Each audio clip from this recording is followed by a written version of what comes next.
Terima kasih Anda masih bersama kami. Bagi Anda yang baru saja bergabung, kami hadirkan kembali 3 berita utama hari ini. Baru lahir, bayi dibuang di bawah jembatan Desa Gabus, Grobogan.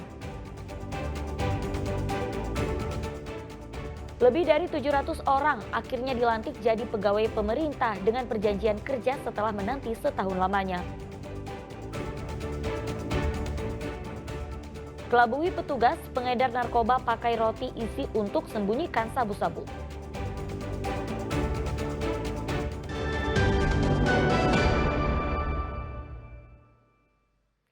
Penantian berujung manis setelah ratusan orang di kota Tegal dilantik sebagai pegawai pemerintah dengan perjanjian kerja atau P3K. Mereka adalah warga negara yang lolos tahap 2 formasi tahun 2024.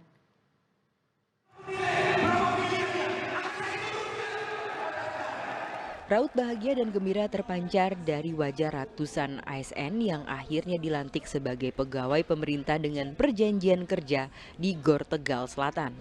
Sebanyak 775 ASN berstatus P3K ini resmi diangkat dan mendapatkan surat keputusan pengangkatan dari Menteri Dalam Negeri per 23 September kemarin. Para ASN P3 ini merupakan penerimaan tahap kedua formasi tahun 2024. Setelah pengangkatan 775 SNP 3K tahap 2, kini tersisa 33 tenaga paruh waktu yang menunggu keputusan pelantikan. Ini berarti tugas pemerintah kota dalam kepegawaian ini sudah 100%, sehingga semuanya kondusif, bekerja dengan tenang, tentram, ada jaminan dari pemerintah. Dan untuk kedepannya saya berpikir ketika 5 tahun sudah selesai, kita akan prioritaskan bagi para ASN P3K yang nanti kinerjanya dinilai baik, tetap bisa dilanjutkan sampai dengan umur 50. Sesuai aturan Mendagri, para ASN P3K akan dievaluasi kinerjanya setiap 5 tahun sekali. Kunchoro Wijayanto melaporkan dari Kota Tegal. Ratusan warga di Kabupaten Cilacap mendapat pemeriksaan kesehatan dan pengobatan gratis di Klinik Kesehatan Makulanal Cilacap. Warga juga mendapat sembako secara cuma-cuma. Sebanyak 450 warga dari sejumlah wilayah di Kabupaten Cilacap Selasa lalu mendapatkan pemeriksaan dan pengobatan gratis oleh tim medis dari Klinik Markas Komando Pangkalan Angkatan Laut Cilacap. Dalam program bakti kesehatan ini, TNI Angkatan Laut mengerahkan 25 tenaga medis yang menangani beragam keluhan penyakit. Mulai dari penyakit gatal-gatal, sakit kepala, hipertensi, hingga penyakit gigi. Setelah mendapatkan penanganan kesehatan secara gratis, warga juga mendapatkan bingkisan berupa sembako gratis dari Lanal Cilacap. Program bakti kesehatan ini digelar untuk membantu warga terutama dari kalangan kurang mampu. Gigi karena kosong tadi, jadi langsung nomor 19 langsung. Udah dikasih obat? Udah, alhamdulillah udah. Terus dikasih? Kasih sembako sama Pak. Sembako juga? Gimana Bu dengan adanya program kayak gini Bu? Senang, dan semoga kedepannya lagi. Senangnya gimana Bu? Senangnya karena dapat sembako, dari obat dan dapat sembako. Jadi kami melaksanakan ini, dilaksanakan pengobatan gratis juga, sekalian juga bakti sosial. Jadi memberikan sembako gratis kepada mereka atau warga yang kurang mampu. Program bakti kesehatan dan pembagian sembako gratis bagi warga ini digelar untuk meringankan beban warga serta dalam rangka hari ulang tahun ke-80 TNI Angkatan Laut. Mardianto melaporkan dari Cilacap. Ya, dalam setahun terakhir Polri ikut membangun satuan pelayanan pemenuhan gizi di seluruh Indonesia. Mereka mengklaim telah membuka 617 dapur penyedia makan bergizi gratis.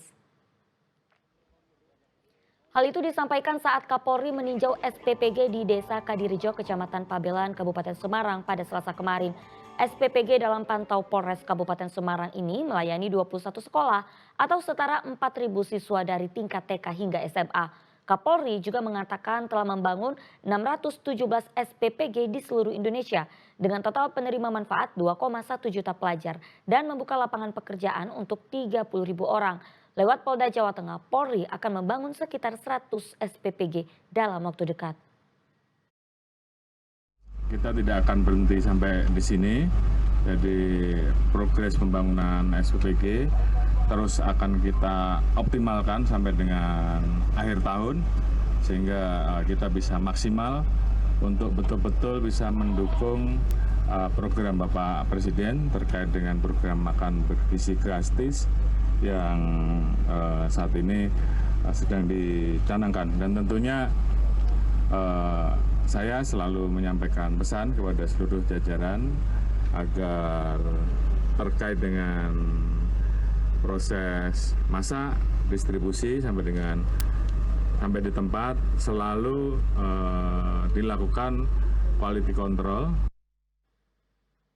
Ya, Presiden Prabowo Subianto sampaikan pidatonya Seruan Indonesia untuk Harapan di hadapan sidang Majelis Umum ke-80 PBB di New York, Amerika Serikat. Prabowo menyoroti pentingnya solidaritas dan peran PBB dalam mengatasi krisis kemanusiaan dan tantangan global, termasuk seruan mengakhiri penderitaan masyarakat Palestina. Indonesia pun siap berkontribusi dalam misi perdamaian PBB.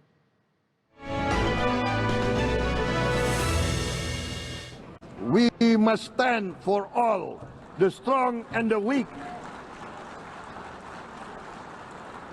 Might cannot be right.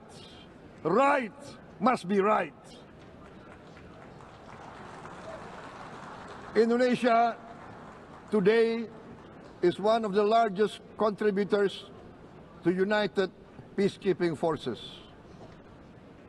We believe in the United Nations. We will continue to serve where peace needs guardians, not with just words, but with boots on the ground.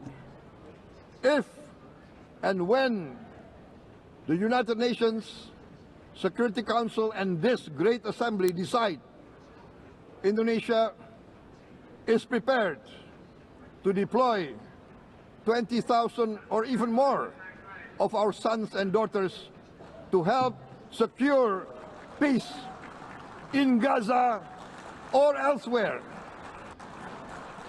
Today, still, a catastrophic situation in Gaza is unfolding before our eyes. At this very moment, the innocent are crying for help, are crying to be saved. Who will save them? Who will save the innocent? Who will save the old and women? Millions are facing danger at this very moment. As we sit here, they are facing trauma. They are facing irreparable damage to their bodies. They are dying of starvation. Can we remain silent? Will there be no answer to their screams? Will we teach them that the human family can rise to the challenge? Madam President, we must act now. Many speakers have said that. We must stand for a multilateral order where peace, prosperity, and progress are not the privilege of a few, but the right of all. With a strong United Nations, we can build a world where the weak do not suffer what they must, but live the justice that they deserve. The use of violence will beget violence. No one country can bully the whole community of the human family.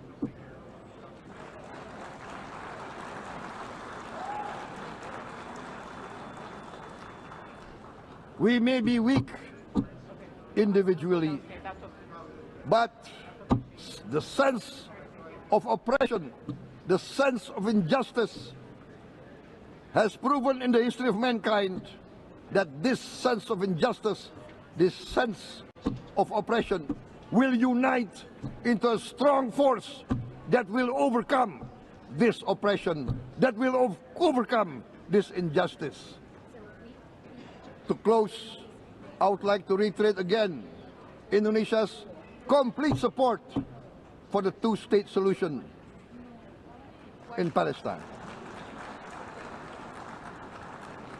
We must have an independent Palestine, but we must also recognize, we must also respect, and we must also guarantee the safety and security of Israel. Ya, pidato Presiden Prabowo mendapat sambutan positif dari peserta sidang umum PBB, terutama terkait resolusi damai di bumi Palestina. Seruan dan dukungan Indonesia dapatkah wujudkan solusi dua negara Palestina-Israel?